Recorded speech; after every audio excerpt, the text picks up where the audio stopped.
Hello and welcome to Cruisin with Kinyo. Hello and welcome to Cruisin with Kinyo. What's up, guys? It's Kinyo and welcome to this episode of Cruisin with Kinyo. We'll be right back after this sponsored segment.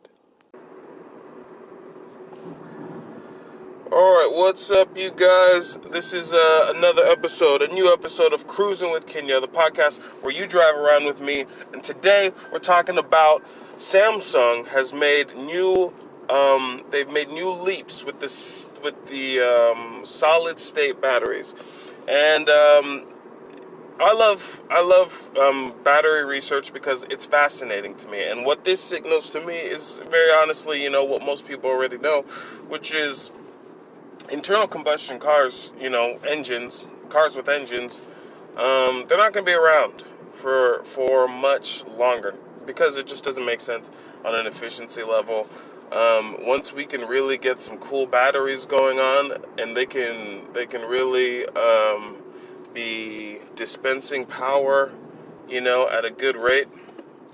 Why would we, do all this stuff with fuel? And I know fuel's a big industry, and we'll probably still use fuel for a lot of things, like, I'm talking about, petroleum-based fuels, but we're not going to need them in our cars because, I was watching this one video, and I was talking about how not only are we going to be able to get batteries to be 10 times more powerful, but we don't need them to be 10 times more powerful, which means we can make them even smaller. So if Tesla needs 10% of the battery power that it already has, and people are already buying the cars, what do you think that's going to do with Tesla's ability to compete? It's going to make it easy for them to really just show the competitive advantage. And it's good, because when you think about it, all we really want is to be able to power the things that we want, power the things that we're doing. And if we can do that in a small space or a small device, why wouldn't we do that instead of, going with gas? And, I'm really interested in the solid state batteries. I do a lot of research on different batteries. I was talking in the last episode, I talked a little bit about bio batteries, how that's becoming. People are doing research in that, and I'm very interested in that, and I'd like to check that out. But I don't know where battery technology is going. I know that there's a lot of different advancements going on in a lot of different places, and I think that is super cool. I think, however, we create these containers for storing energy, because that's what it is. It's an efficient container. And they talk a lot about energy density, and there's different ways to improve energy density in different systems.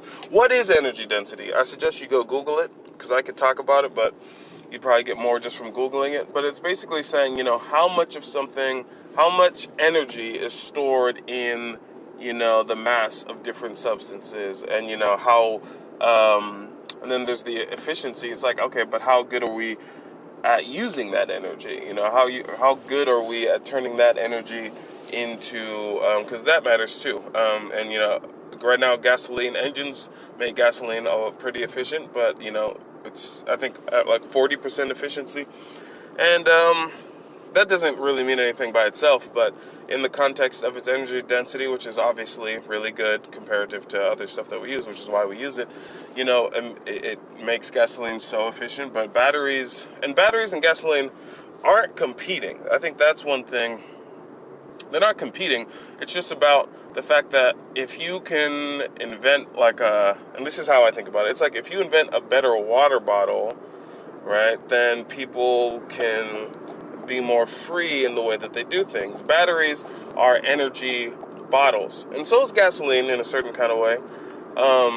But batteries do not, by themselves, create energy, so they have to have energy deposited in them.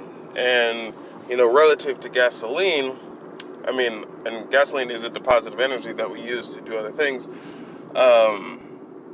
So anyway, we're still going to need the energy. The batteries aren't going to create the energy for us, unlike, gasoline. And gasoline is not creating energy. We're using gasoline up, and we're trying to find more and more oil so that we can have more fuel. But, right now, gasoline is relatively abundant. I really don't know how many years of gasoline we think we have, but I guess the Earth is pretty big, and they keep finding oil in different places, but it does take hundreds of, millions of years. I think, again, my science on that aspect is not the greatest, but it takes hundreds of millions of years to make this stuff naturally. Gasoline comes from oil deposits in the ground. So it's not like, it's not like any new gasolines are coming up in our time, Anyway, so I don't really see them being competing because we'll still need to generate energy. So we'll still probably be generating energy from petroleum for a while. Hopefully, we can have a lot of solar power. And solar power really depends on batteries as well, because we have to be able to store this energy. And we're finally getting better at, and I'm sure we're not even close, but we're finally getting better at making better batteries, which means we can store enough electricity. Can you imagine when we're going to be able to store enough electricity to drive our car for, 10 days inside of something the size of like a tennis ball? It sounds, really weird, but it's gonna happen. Like, human beings, we're really not good when it comes to our relationship with time and understanding how things happen. We didn't even have cars, 300 years ago. I'm trying to make sure my math is on that. We were just inventing them. People were just coming up with the technologies that would enable cars. And that was, 300 years ago. So what's going to happen in another 300 years? We're not talking about innovations inside of a category. We're talking about entirely new freaking categories. If you look at even just within the span of my lifetime, memory storage has gone from, what is it? 500 kilobytes to being a thing to, multiply that times 10 times 10 times 10. Or even way more. Actually, yeah. I'm not, and that's not even multiply that times 100, and that's more of what we're doing right now. So, if we can do 10,000x in 10 years, with the technology, I think we really need to look at how fast we can change things. We can change things really fast, and I think that's what's going to happen. Where energy cores are going to be a thing, and your ability to fill them is going to be more fascinating. Just like, you don't worry about whether or not you can have a bank account. You're just trying to say, because it's infinite. It's like, I just want to fill it up as much as I can. But anyway, yes. So engines are going away. Cars will be not making any noise. And I think it's really only going to take one more gigantic, and it's probably already happened, but it has to roll out to the public. One more leap forward in battery technology, and that's going to completely do it. And I think there's really it's never too early to be jumping on these kinds of trends as far as people thinking ahead. I think that's one thing that life will teach you. Nothing is going to be the same forever. And when change comes, the people that are most vulnerable are the people who have been the least pressured to innovate. And that can be anywhere from big businesses to employees of certain companies and certain industries. People become very relaxed. Literally just due to, a lack of continuing to locate new information and assimilate it into your daily life. And I think you can't leave school. You got to be in school forever. You got to be always learning. And so yeah, looking at your life and saying, hey, if I drive a regular car and these engines aren't going to be things anymore, what does that mean? A lot of different things. A lot of different things. I think we are just going to stop using engines, but I mean, whether that's, recycling them for scrap metal, whether, someone might, if you can innovate on fuel enough, there might, Because that's the thing also. Batteries are getting better, but that doesn't mean that we can't make a discovery in fuel that helps us to understand how that's going to continue to be used.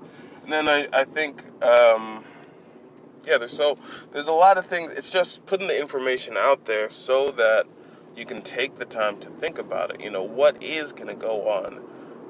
What could I change? If you're a chemist, you can innovate on fuel. If you're an engineer, you might even be able to innovate on engine design. I think we take for granted engine design. We think that because engines have been designed a certain kind of way, these are very recent designs. Most the current most popular engine designs, they're very recent, modified, daily by people who work inside of these industries. People are designing new engines all the time.